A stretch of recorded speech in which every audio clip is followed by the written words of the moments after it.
hata umekasirika sema umekasirika, mmekorofishana, mmekosana na mtu wako wa karibu, ni kitu gani kibaya zaidi unaweza fanya?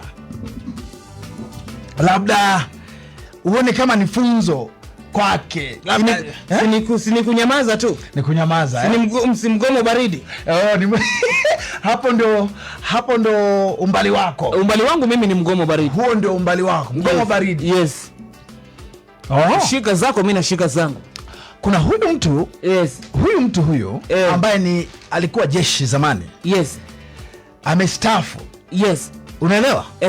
Wana mvutano kidogo na mke wake pale kwenye familia. Ndio.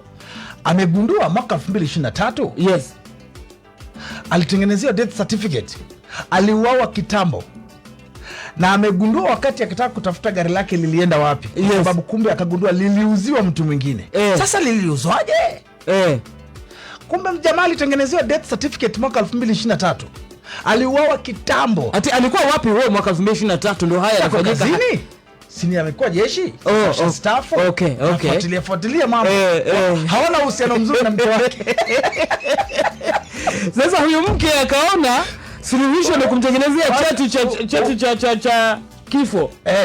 Ukiwa na death certificate na gari langu lina jina la Eli yake, unaliuza tu. Hapo amevuka mpaka. Wewe mwisho wako ni kunyamaza. Ati death certificate amemuua kabisa. He was declared dead. Yeye mwenyewe anajishangaa nilikufa lini? Nilikufa na niko hai. Amepewa.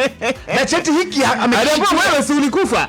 Ndio hichi cheti tuletewa na mkeo.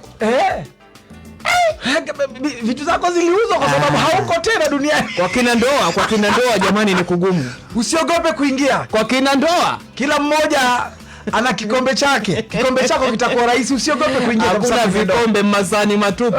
Hakuna vikombe kabisa, vikombe vilivunjika.